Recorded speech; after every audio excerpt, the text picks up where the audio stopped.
하나님, 우리의 모든 영광을 올려드립니다. 온 세계 위에 주님의 영광과 그 복음의 영광, 십자가의 복음이 편만하게 이루어지는데 저희를 사용하여 주시고, 무엇보다 우리의 심령 가운데 주의 영광과 복음의 진리가 충만한 귀한 새벽 아침 되게 도와 주옵소서. 예수 그리스도의 이름으로 감사하며 기도합나이다. 아멘. 자, 오늘 말씀 함께 보겠습니다. 예레미야 10장 1절부터 11절입니다. 오늘도 마찬가지로 세 번역으로 제가 읽어드리고요, 여러분들 개역 개정으로 눈으로 따라오시면 되겠습니다. 제가 1절부터 봉독하겠습니다. 이스라엘 백성아, 주님께서 너희에게 하시는 말씀을 들어라. 나 주가 말한다. 너희는 이방 사람의 풍습을 배우지 말아라. 이방 사람이 하늘의 온갖 징조를 보고 두려워하더라도 너희는 그것들을 두려워하지 말아라. 이방 사람이 우상을 숭배하는 풍속은 허황된 것이다. 그들의 우상은 숲속에서 베어나온 나무요 조각가가 연장으로 다듬어서 만든 공예품이다. 그들은 은과 금으로 그것을 아름답게 꾸미고 망치로 못을 박아 고정시켜서 쓰러지지 않게 하였다. 그것들은 논에 세운 허수아비와 같아서 말을 하지 못한다. 걸어다닐 수도 없으니 늘 누가 메고 다녀야 한다.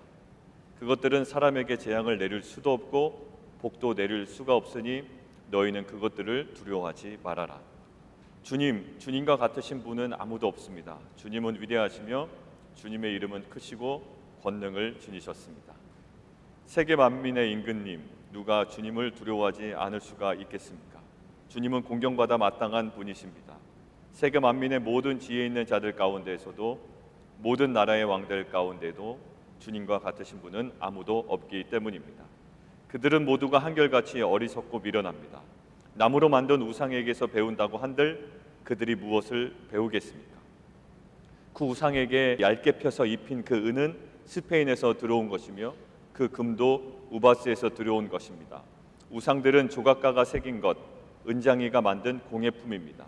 그것에다가 청색 옷과 자주색 옷을 걸쳐 놓은 것이니 모두가 솜씨 좋은 사람들이 만들어 놓은 것입니다.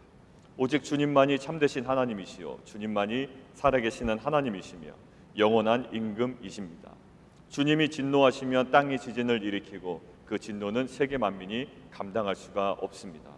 너희는 우상들에 대하여 이렇게 선언하여라. 하늘과 땅을 만들지 않은 신들은 이 땅에서 사라지고 저 하늘 아래에서도 없어질 것이라고 선언하여라. 오늘은 두 가지를 명확하게 비교하고 있습니다. 하나는 우상이요, 또 하나는 하나님입니다.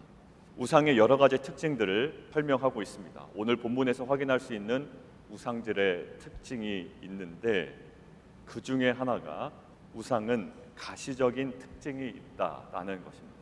3절 함께 보시면, 나무요 기술공의 두 손이 도끼로 만든 것이라. 세 번역에서는 공예품이라고 표현됩니다. 나무요 공예품이다. 그리고 4절입니다. 은과 금으로 꾸며진 것입니다. 9절입니다. 은박과 금으로 꾸미고 청색과 자색으로 꾸며진 것입니다. 5절, 허수아비와 같다고 합니다. 꾸며지고 움직이지 못하고 머물러 있는 것입니다. 그러나 가시적인 특징이 있습니다. 확연하게 잘 보입니다. 이것이 우상의 중요한 특징 중에 하나입니다. 창세기에 아담과 하와를 유혹한 선악과의 어떠한 모습을 사단이 부각시킬까요? 보암직도 하고 먹음직도 하고 지혜롭게 할 만큼 탐스럽게 가시적으로 보입니다. 가시적이고 시각적인 면을 사단은 자극합니다. 예수님을 광야에서 시험했던 사단의 방법은 어떠했습니까? 온 천하 만국과 그 영광을 보여줍니다. 그리고 나에게 절하면 이 보여지는 이것들을 너에게 주겠다라고 합니다. 그때 예수님의 대답은 무엇이죠? 사단아 물러가라. 기록되었을 때 주 너의 하나님께 경배하고 다만 그를 섬기라. 눈에 보이지 않는 하나님을 섬기라 라고 말씀으로 선포하고 눈에 보이는 가시적인 것들을 물리치십니다. 하나님을 경배함으로 눈에 보이는 것들을 물리칩니다. 가시적인 것들로 유혹을 합니다. 그러나 가시적인 것들이 화려하고 권위와 능력이 있는 듯하지만 그들의 실체를 이렇게 보고 있습니다. 오늘 본문에 4절 5절이 가시적으로 보이는 그것들의 실체입니다. 4절 5절 함께 읽겠습니다. 그들이 은과 금으로 그것을 꾸미고 못과 장도리로 그것을 든든히 하여 흔들리지 않게 하나니. 일단 좀 끊어서 갈게요.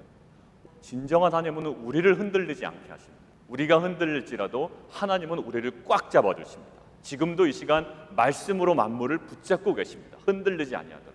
그런데 우상은 사람들로부터 흔들림을 받지 않아야 되는 상황입니다. 사람들이 오히려 우상을 챙겨줘야 됩니다. 우상이 흔들리지 않게, 넘어지지 않게 붙잡아야 됩니다. 오히려 사람이 우상을 붙잡습니다. 자, 5절 함께 보실까요? 5절 함께 읽습니다. 그것이 둥근 기둥 같아서 말도 못하며 걸어다니지도 못하므로 사람이 메어야 하느니라. 그것이 그들에게 화를 주거나 복을 주지 못하나니 너희는 두려워하지 말라 하셨느니라. 움직이지도 못하고 오히려 짐처럼 메고 다녀야 합니다. 굉장한 화려함과 정교함은 있죠. 조각하고 금으로 입히고 은으로 입혔습니다. 화려합니다. 정교합니다. 그러나 고정시키지 않으면 넘어지기 일쑤고 스스로 움직이지도 못해서 짐처럼 메고 다녀야 하는 굉장히 거추장스러운 존재라는 거예요. 이러한 가시적인 것들은 굉장히 화려해 보이고 정교해 보이나 하나 생각해야 될 것이 있습니다. 인간에 의하여 권위가 부여된 겁니다. 스스로 권위를 갖지 못했어요. 사람들이 깎아나 줘야 그 권위가 그곳에 임한 겁니다. 진정한 권위는 아니지만 사람들이 매력을 느낄 만한 권위는 누구로부터 출발되었습니까? 그것을 다듬는 사람에 의하여 권위가 거기에 입혀진 거죠. 인간으로부터 권위가 부여되었다는 것 자체가 권위가 없었다라는 것을 반증합니다. 여러분들 성경의 권위를 이야기할 때 조직신학 교수님들이 이렇게 얘기합니다. 성경의 권위가 어떻게 증명될 수 있습니까? 성경이 하나님 말씀이라는 것이 누구에 의해서 검증될 수 있습니까? 라고 사람들이 물어봅니다. 근데 그 교수님들의 대답이 무엇일까요? 만약 그 성경의 권위가 제3자에 의해서 인정되어지거나 누군가에 의해서 검증되어진다면 더 이상 성경의 권위는 없습니다. 그러면 누구의 권위가 더 높을까요? 성경의 권위를 인정해준 그 누군가가 성경보다 더 권위가 있는 존재가 되어버리는 거예요. 우상은 사람이 깎고 새기고 금칠과 은칠을 해서 권위가 부여된 거예요. 그것은 권위가 없다라는 거예요. 그렇다면 하나님은 어떤 분이십니까? 6절입니다. 6절 함께 읽을까요? 여호와여 주와 같으니 없나이다. 주는 크시니 주의 이름이 그 권능으로 말미암아 크십니다. 이게 다른 설명이 없어요. 그냥 하나님의 하나님 되심을 이야기할 뿐이에요. 하나님도 그 스스로를 이야기하실 때 어떠한 미사역으로 꾸미지 않으셨습니다. 출애굽기에 본인을 나타내실 때 뭐라고 얘기하셨죠? I am who I am. 전혀 어떠한 것으로 감동받을 수 없는 표현이에요. 나는 스스로 있는 자예요. 한국어 성경으로 하면 더 헷갈리는 거예요. I am who I am. 무슨 존재라는 걸까요? 세 가지로 볼 수 있습니다. 하나님은 스스로 존재하는 자예요. 하나님은 피조물이 아니세요. No beginning, 시작이 없으신 분이에요. 하나님을 누가 만들었을까요? 하나님을 만드신 분은 없습니다. 하나님은 스스로 계신 분이에요. 그게 바로 권위입니다. 그게 절대적 권위. 두 번째, 스스로 계신 분이라는 거. I am who I am. 두 번째는 스스로 충족하신 분이에요. 하나님에게는 아무런 부족함이 없습니다. No need. 하나님은 어떠한 필요도 없으신 분이에요. 광야에서 만약에 물이 부족하면 하나님은 그 필요를 공급해 주십니다. 떡이 부족하면 떡을 공급해 주세요. 신발이 필요하면 신발을 닳지 않게 해 주십니다. 시편 50편 10절에서 12절에 이렇게 나와 있습니다. 이는 산림의 짐승들과 천산의 생축이 다 내 것이며 산의 새들도 나의 아는 것이며 들의 짐승도 내 것이미로다. 내가 가령 줄여도 내게 이르지 아니할 것은 세계와 거기 충만한 것이 내 것이미로다 라고 기록이 되어 있습니다. 온 세상의 주인은 하나님이십니다. 우리의 가정의 주인도 하나님이십니다. 그리고 우리 교회의 주인도 하나님이십니다. 결국 하나님의 그 충족성에 우리가 어떠한 일부를 그저 청지기로 부여받은 존재임을 믿습니다. 그렇기 때문에 우리가 항상 부족함을 느낄 때, 갈급함을 느낄 때 돌아가야 할 한 분이 계십니다. 하나님이십니다. 모든 것들을 충족하시는 하나님. 세 번째는 뭐냐면 하나님은 스스로 불변하시는 하나님이에요. Self-consistent, no change, no beginning, no need, no change. 변함이 없어요. 일관성이 있으신 하나님입니다. 말라기 3장 6절에 이렇게 나와 있어요. 나 여호와는 변하지 아니하시나니 그러므로 야곱의 자손들아 너희가 소멸되지 아니하느니라. 하나님이 변하지 아니하시기, 하나님과의 언약 백성도 언약 안에 영원히 살아있는 줄 믿습니다. 하나님은 변덕스러운 분이 아니에요. 결국 그래서 하나님을 믿는 우리들도 항상 변함없는 그 영적인 일관성을 유지할 수 있는 능력이 하나님으로부터 나올 줄을 믿습니다.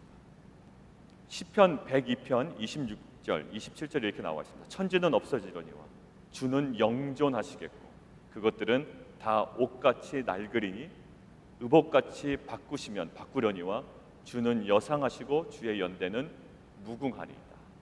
하나님의 그 변함없으심은 우리에게 안정감을 주며 우리에게 진정한 평안을 주는 줄 믿습니다. 이렇게 하나님에 대한 것을 알아가면 알아갈수록 이 세 가지로만 봤지만 우리가 조직신학이나 또 여러 가지 교리의 학습을 통하여 배우는 그 신론, 하나님에 대한 지식은 더욱 하나님께 의지하게 하는 우리의 신앙을 견고하게 합니다. 칼빈은 이 신론을 신자의 경건과 꼭 연결시켰습니다. 하나님은 이런 분이다 라고 우리의 지식만 높아지는 것이 아니라 하나님을 알아가면 알아갈수록 하나님에 대한 지식이 견고해지면 견고해질수록 하나님에 대한 신앙이 더욱더 견고해지고 뿌리 깊이 내려지더라고요. 성도들의 경건에 하나님에 대한 지식은 매우 유익한 줄 믿습니다. 그래서 저희 공동체도 이러한 우리의 지식적인 면을 위해서가 아니라 우리의 신앙의 견고함을 위하여 하나님을 아는 지식, 또 그러한 필요한 교육들이 잘 셋업이 되어지고 얻어지는 유익이 있기를 원합니다. 이러한 지식이 없으면, 하나님에 대한 지식이 없으면 오늘 본문을 보니까 이렇게 나와 있어요. 2절에 나오는 여러 나라의 길, 거기 한번 동그라미 치시고요. 그리고 3절 여러 나라의 풍습을 따르게 됩니다. 여러 나라의 길과 여러 나라의 풍습을 따르게 됩니다. 주일날 이미 나눴지만 각자의 삶과 우리 공동체에서도 이미 경험한 은혜가 있잖아요. 동편에서 이미 경험한 은혜. 동편에서 이미 교회 장소 받았고, 동편에서 교회 공동체 허락받았고, 동편에서 대학 입학이라는 은혜를 허락받았고, 동편에서 취업도 되었고, 또 동편에서 비즈니스도 시작하게 되었고, 동편에서 받은 은혜가 있어요. 그런데 우리의 신앙이 거기서 끝나지 않더란 말입니다. 동편의 은혜로 끝나지 않더란 얘기예요. 항상 서편을 향한 그 미지의 세계에 대한 두려움이 있다는 거예요. 아직에 대한 두려움이 있다는 거죠. 그래서 동편에서 경험한 말씀에 대한 믿음으로 나아가라는 거예요. 그게 아니면 또 우리가 시작은 잘 되었지만 무엇을 가지고 나갈까요? 군사력 가지고 나가고, 경제력 가지고 나가고, 사람 네트워크 가지고 가려고 그러고, 세상의 기술 가지고 나가려고 그런다는 거예요. 그러니까 또다시 서편의 선봉에 설 때 이 동편의 말씀에 대한 믿음으로 선봉에 섰던 기억을 가지고 다시금 서편으로 가서도 말씀에 대한 믿음으로 나아가는 거죠. 그런데 잘 시작해 놓고 서편에 가서는 내가 스스로 웅덩이를 파려고 하면 안 됩니다.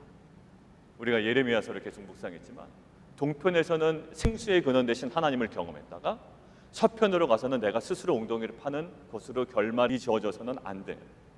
또 군사력으로 감당하려고 해서는 안 됩니다. 우리가 히브리서 봤죠? 영으로 시작했다가, 동편에서는 영으로 시작했다가 서편 가서 육체로 끝나면 안 된단 말이에요. 다음 단계로 넘어갈 때 잘하셔야 돼요. 요단강 넘어갈 때 잘하셔야 돼요. 우리가 동편에서 이미 경험한 은혜를 까먹으면 안 돼요. 그때 우리가 말씀 안에 붙잡히고 날마다 기도하고 한 걸음 한 걸음 인도하심 받은 것처럼 말씀 앞에 엎드려서 주님께서 이끄시는 대로 영으로 시작했으니까 영으로 우리가 계속적으로 나아가는 그러한 결단이 우리 가운데 있어야 될 줄 믿습니다. 다음 단계 잘 넘어가십시오. 요단강 잘 넘어가십시오. 꼭 동편의 말씀에 대한 믿음을 기억하시고 그것을 가지고 넘어가시고 그것들로 살아가야 합니다. 자, 생각해 보십시오. 우리가 권위를 부여한 곳에 매이는 인생이 되지 않아야 됩니다. 우리가 권위를 부여한 것이 있거든요. 돈이 최고다, 좋은 대학이 최고다, 좋은 직장 가야 된다는 스스로 권위를 부여한 것에 스스로 매입니다. 우리가 권위를 부여한 것에 매이는 인생이 아니라 우리에게 권위를 허락하신 하나님께 매인 인생이 되기를 원합니다. 그것은 무엇일까요? 말씀의 매인 인생이고 말씀으로 인도받는 인생이고 공동체가 될 줄 믿습니다. 같이 좀 기도하겠습니다. 살아계신 하나님, 우리 공동체가 이제 서편을 향하여 요단강을 건너갑니다. 그러나 그것은 아직이라는 미지의 세계입니다. 그러나 우리에게는 동편에서 이미 경험한 은혜가 있습니다. 하나님 생수의 근원 되신 하나님만을 의지했던 것, 영으로 출발했던 좋은 기억이 있습니다. 그런 하나님, 우리가 서편으로 넘어가 스스로 웅덩이를 파지 않게 하여 주시고 군사력으로 감당하지 않게 하여 주시고 세상의 것으로 하나님 그 서편을 살아가지 아니하도록 주님 인도하여 주시옵소서. 오직 말씀에 대한 믿음으로 여전히 그 모든 것들을 주도하고 계시고 창조하고 계시고 다스리고 계시는 하나님께 의지함으로 그 서편을 살아가는 귀한 은혜가 있게 하여 주시옵소서. 하나님, 우리가 권위를 부여한 것에 매이는 인생이 아니라 우리에게 권위를 허락하신 하나님께 그 말씀에 매인 인생 되도록 주님 오늘도 은혜 베풀어 주시옵소서. 감사드리며 예수 그리스도의 이름으로 기도드리옵나이다.